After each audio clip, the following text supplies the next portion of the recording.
Welcome back to the Secret Stash podcast, and we have our first guest on the podcast, and I'm very excited to have Mike Heddle here, team leader and broker with Royal LePage State Realty, and you're based out of Hamilton, and so we're going to talk about investing today. Yeah. And you are one of the most experienced and I think knowledgeable real estate agents that I've ever met in that world. Yeah, and fantastic. Thanks. Quite an introduction. Yeah. Thanks for having us. Well, tell us a bit about you. So I'm a real estate broker. I'm the team leader for a group in Hamilton, and that's certainly quite a compliment you're giving me there, because I know you seem to know everybody. So to be put in that classification is certainly a compliment.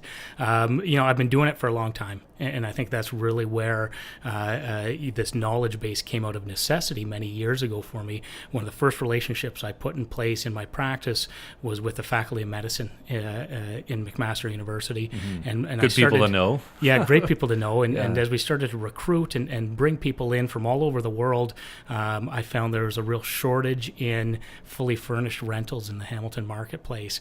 And the quickest solution to that shortage was myself buying units, buying rental properties, and giving my clients an outlet. So understanding, rental properties, acquiring rental properties was really my intro to investing. It was the first-hand experience, and then absolutely. You, from there, are able to teach others. Yeah. I've said for a long time that I love Milton as a place to live, but I have a hard time selling it as a world to invest in, at least from the criteria that we're going to talk about today. Yeah. I think that people could make money on appreciation, but I believe it's a bit of a risky scenario to kind of bank on appreciation. So we'll get into that later on, but let's talk about Hamilton, because for a long time it's been seen as a real gold mine of opportunity. Some people believe that the window maybe has passed. I don't think it has. I think there's still a lot of good opportunity. Absolutely. Obviously, you're going to pay more now than you would have 10 years ago. Yeah. But when you look at Hamilton and when you look at an area in general, there's some basic fundamentals that you're going to look at. Without a doubt. We're often asked the question, where should I invest in real estate? And I'm from Hamilton. I don't know the Milton market. You're the expert in Milton, but I'm an expert in the Hamilton marketplace. And for the last decade that I'm aware of, I've watched and listened to many economists that focus on Canadian real estate, position Hamilton as one of the best cities in the country to invest in based on underlying economic principles. So you alluded to it earlier, based on appreciation or speculation, as long as you got in the market over the last decade anywhere in Canada, you've done well. You've looked like a genius because the markets allowed us all to look like geniuses. There are certainly some markets when you analyze the driving forces for future value as to why should I invest in a certain marketplace, and what Hamilton's offered when you look at those driving forces, and there's 7 of them. The 7 driving forces are migration. Are more people moving into a community or moving out of a community? Right, because there are communities that lose a large portion of industry. Absolutely. Yeah, or even diverse industry is another thing that I know I look for. Is you don't want a town based on one big warehouse, right? Yes, absolutely. Yeah. That leads into the second too, is average income. Hamilton's known as a steel town. Throughout the work we've done over the years with many professors and physicians, that early work was me getting over that obstacle and showing that Hamilton's not just a steel town. We've got great outlying communities, but the white collar people migrating in saw it as a blue collar town, without a doubt. So that second driving force is average income. Is it on the rise or is it on the fall? And with this change in demographic, we're now a white collar labor force. Our largest employers are the City of Hamilton, McMaster University, Hamilton Health Sciences, and the teachers, the school board. So we're no longer a blue collar community. Right. That third factor is employment rates. Are they on the rise or on the fall? And certainly with some of the industry we've been attracting in Hamilton, and I named a couple of them there, those have been great reasons to invest in the city. Mortgage rates, we see the ripple effect of political climate that always influences a city's future trends or values. Right. But one of the sixth and the seventh most important are infrastructure development and the effects of transportation.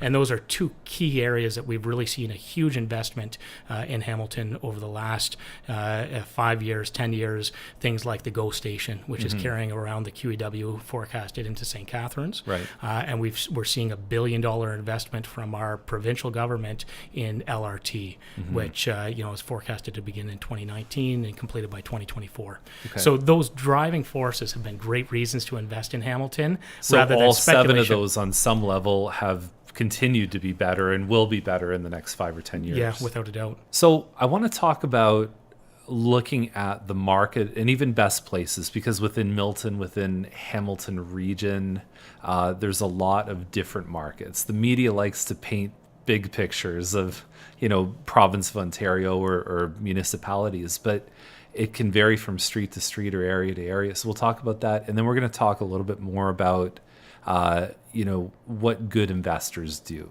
Yeah. Okay. So how do you look at, are there areas, and I don't want to get into specific areas right now because they do change. For sure. But what do you look for as far as market conditions that you'd want to jump in? That's one of the most common questions I'm asked, and you're probably asked it at every dinner party or outing is, how's the market? Or where should I buy? Or where Where's should the I buy? New secret opportunity? Yeah, right? from an investment perspective, for sure, where should I buy? But back to that question is kind of how's the market? That question is pretty high level, and there are many markets within a market. Are we talking about the luxury home market, or the investment market, or the condominium market? Yeah. So as we begin to work, the team begins to work with investors, we'll often peel back that onion and dive deep into micro markets and how are some of those micro markets performing based on the initial question is often driven by, is it a seller's market or is it a buyer's market?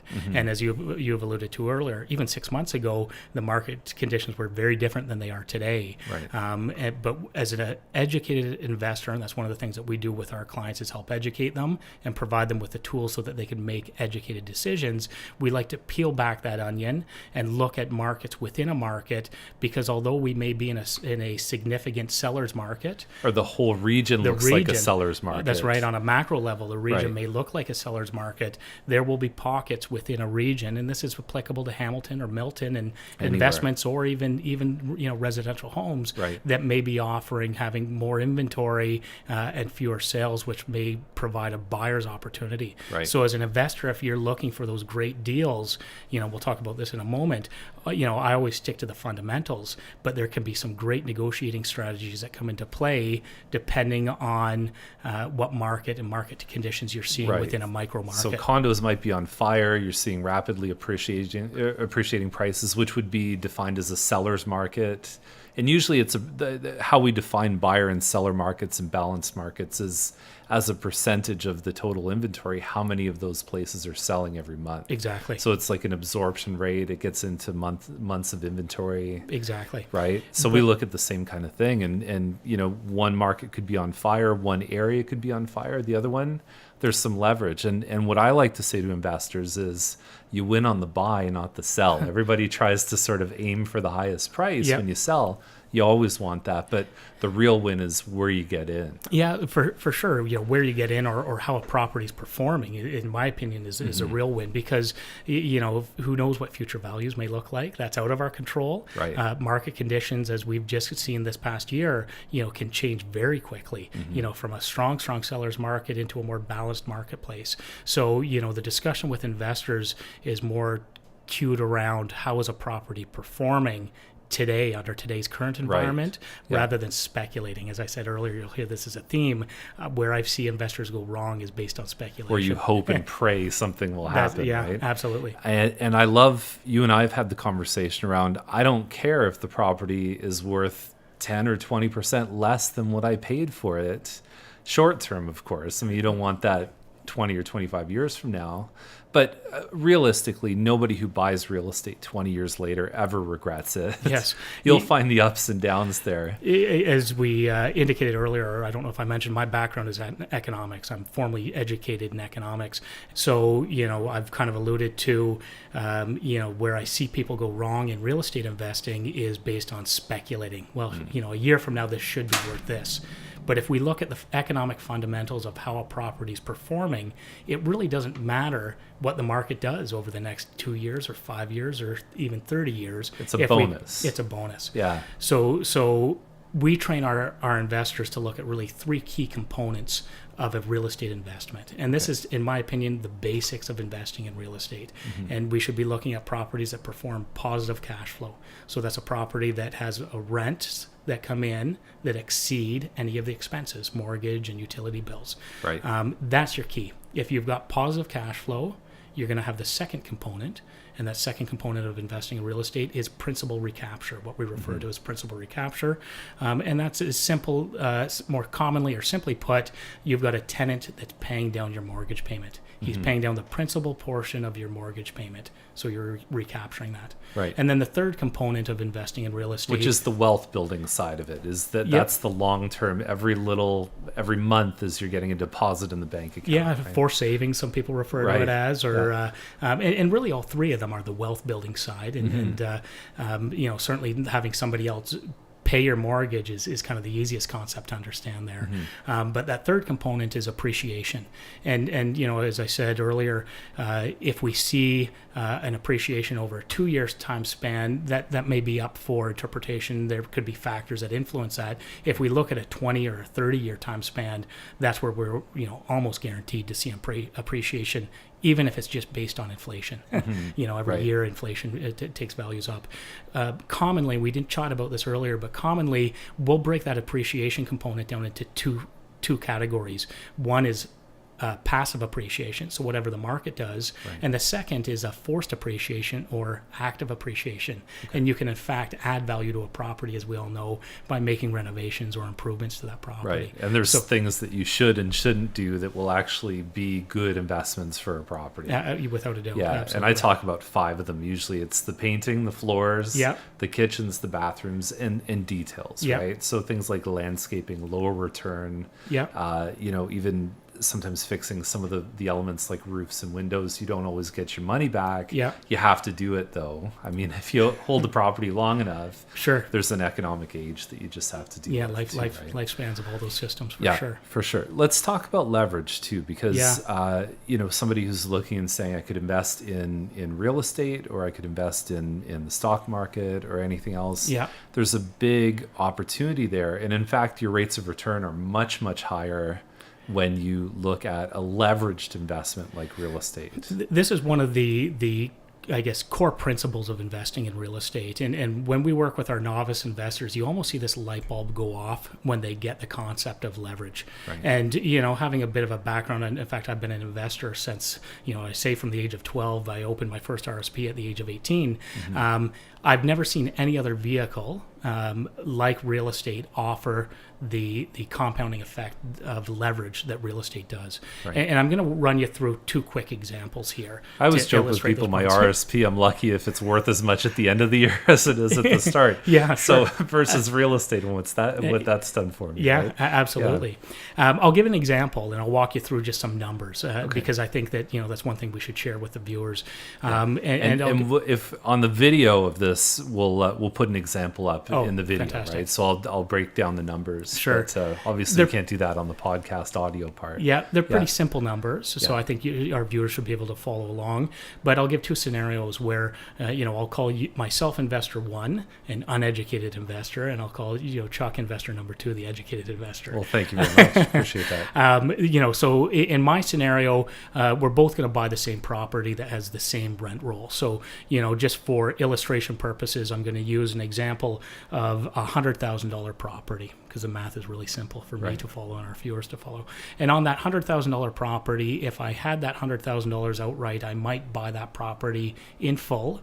We're taught as Canadians to pay the property off and own all of it. Get rid of your mortgage. Which you shouldn't do as an investor. By the way, the root meaning of mortgage Mort means death. Yes. And a gage is a binding pledge. So it actually, the essence of that word is a binding pledge until death. Isn't that funny? Yes, it is. I've never heard that. That's what it means. Yeah. Interesting. Well, I'm going to go against the grain here and give advice that doesn't feel normal on your investment properties. I don't want you paying them off, and this example illustrates why. So when I buy that property outright because I'm uneducated for $100,000, and in this scenario, if that property has a $10,000 a year rent roll, it's easy math. I'm making $10,000 in rent on my $100,000 investment, so my rate of return is 10%. Essentially, that's a simplified cap rate if you ever hear the word or the language cap rate. Yep. Yeah. Example 2, Chuck's an educated investor here, so he's not going to put his whole $100,000 into that one property. He's going to buy it with as little down as he can, and under today's mortgage lending rules, that's 20%. So on a $100,000 purchase, Chuck's going to buy it with $20,000 and mortgage the rest. $80,000 of that will be a mortgage. And in his income scenario, that same $10,000 that I'm collecting in rent, Chuck's going to have some expenses because he has a mortgage. He's going to have to pay off the interest of that mortgage. So he's not going to make $10,000. He's going to make $5,000 in this example. So Chuck's $5,000 that he's making is on his $20,000 investment. So here we bought the same property that performs the exact same way. Same rent. Mm-hmm. But by Chuck putting a mortgage on the property, he's able to increase his rate of return. He's yielding a 25% return, where I'm only yielding a 10% return. And because of leverage. Because of leverage. Right. And once you grasp, that's one of the largest powers in investing in real estate, is it's a vehicle that allows us to leverage. We don't have to have $100,000, in this example. Mm-hmm. So, there's versus buying a stock. Versus buying a stock, that's right. Right, or a lot of other investments, it's a 1-for-1 ratio. Exactly. Right? Versus savvy investor Chuck here is buying it a 5-to-1, so I'm getting 5 times the value for my $20,000. Yeah, very well put. Yeah. So okay. I'll give another example for those of you that do like to follow the numbers along, and I talked about the three components of investing in real estate being cash flow and principal reduction, and then appreciation. And appreciation can be leveraged as well. Mm-hmm. And this is an interesting concept, and it's not that most people don't understand it, but very few investors grasp it until maybe they're on their second or third property.